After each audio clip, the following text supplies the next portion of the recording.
Welcome back to my channel. Today we're gonna try something new, like usual. I'm going to be trying my brownie recipe, and I'll link it here if you want to go and check it out or make the regular brownies yourself. But I'm gonna take this recipe and I'm gonna try and make it not chocolate and with strawberries in it. Okay, let's see, because this recipe is very particular, so we're gonna see if we can do this without messing up.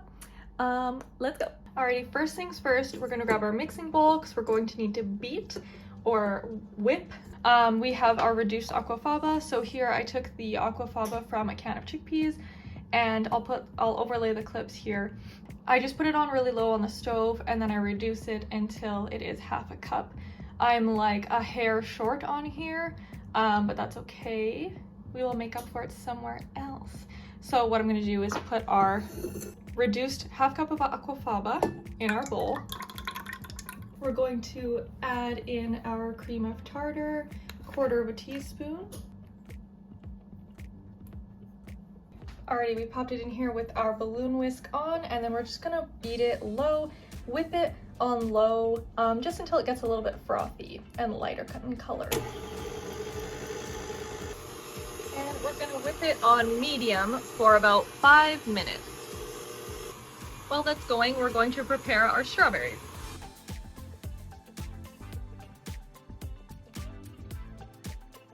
I have separated a few strawberries here, and I have here about half a cup of diced strawberries. And then the goal for here is I'm going to mash these with my fork, so it's more of a puree. This is way too small to actually put in a blender or anything, so I'm just going to try and use a fork. Manually puree about 2 tablespoons of the strawberries to replace our milk ingredient in this recipe. Alrighty, we are looking nice and light and fluffy. Here, I'll just open this so you guys can really see. See how it's just gooey, fluffy. Probably did more than 5 minutes, but that's totally okay. Now what we're going to do is we are going to whip it on high or medium high for another 5 minutes, or until stiff peaks are formed.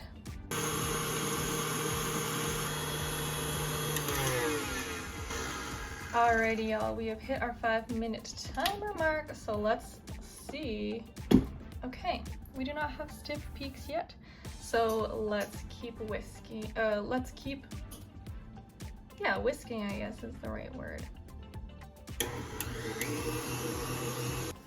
Okay, we went for about 2 more minutes, and ta-da! Stiff peaks. This is what you were looking for. Now we're going to add in our sugar. We have 1/3 of a cup of brown sugar here, 2/3 of a cup of cane sugar here. I like to separate them because I'm going to be adding 2 tablespoons at a time. And I always start with the brown sugar because the brown sugar takes more effort to combine in. So we start there. I'll mush it up, and I'll just use a tablespoon, like a spoon, normal spoon, because it doesn't have to be accurate. And we'll start with the brown sugar first. And I'll put this on low as I add it in. Then I will crank it up high. Once it's incorporated, I'll lower it again. Repeat.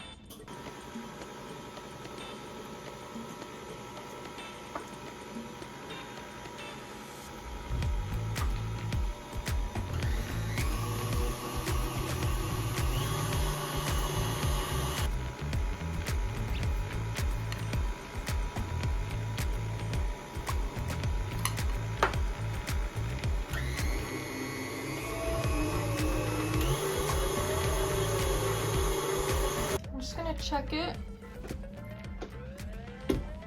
We're looking still stiff, but I just want to scrape down the sides here.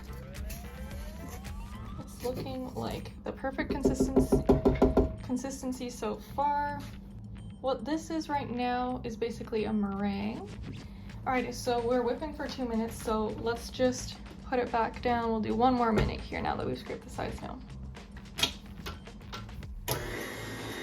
This is looking perfect. So what we're gonna do, grab it out, and we're just going to make sure we get everything off of this whisk.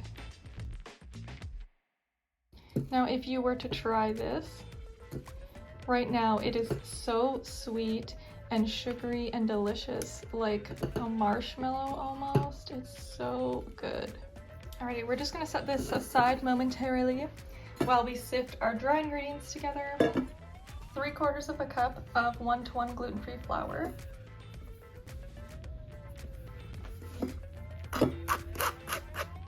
And 1/4 cup and 2 tablespoons of all-purpose gluten-free flour.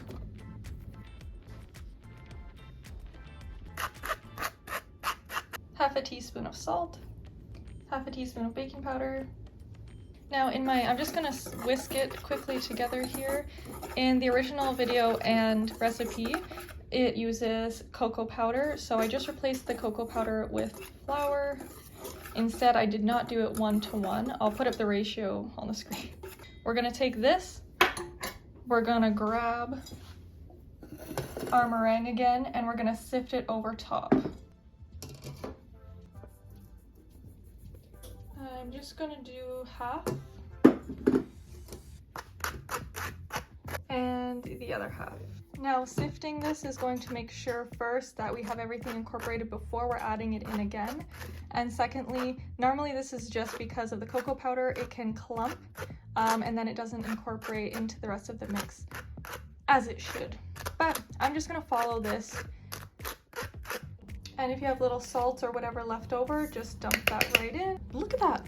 It looks like a little frosted mountain. Okay, now that that's done, we're going to put the rest of the ingredients just right over top of everything. First up, 1/4 cup of oil, 2 teaspoons of vanilla. Oh my God, I'm so shaky. Okay. So like I said, we're gonna substitute the puree for the milk, so it's 2 tablespoons. So hopefully that is what we have. I estimated. Yeah, it looks pretty good. So I'll just try to get every last drop so that it actually seems like a full 2 tablespoons there. It is smelling so good. Now this is where I'm scared. We're gonna put our almost half cup of strawberries. Since they are just diced, I'm thinking that it'll be okay, not be too much liquid, but let's find out. Now what we're going to do is just fold it. We do not want to be stirring this, as it is the meringue and it will just go flat completely. So we just want to stir it, we just want to fold it until we're all incorporated. And I forgot I was going to use all cane sugar so that we don't have any darkness from the brown sugar happening. But I totally forgot. So we'll see how yellow this cooks up, or potentially brown. Wow, okay, sifting it makes it so nice to stir. The goal is to not see any dry parts, and honestly, this is stirring way better than my usual recipe. So that looks amazing to me. We still have some fluff. Let's go ahead and grab our square pan. The batter is looking really good to me. It's usually really thick batter. Like I can't even spread it. So I think this is going to work.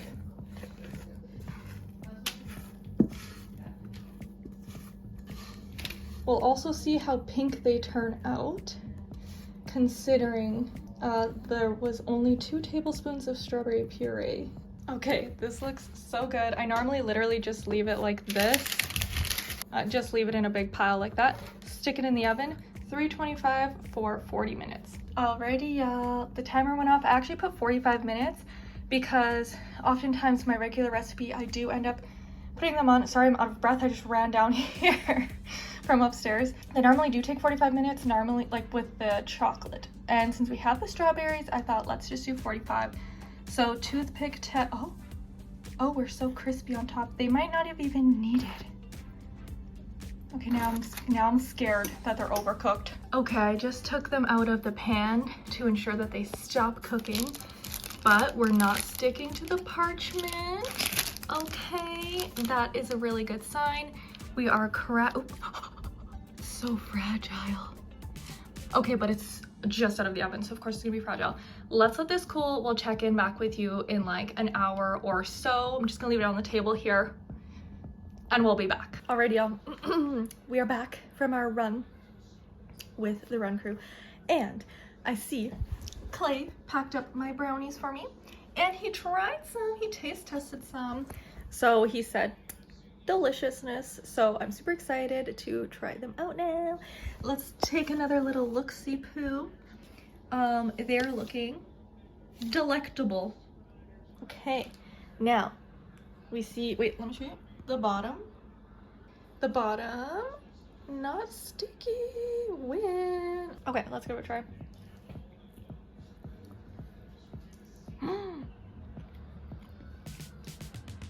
Oh my god, wow.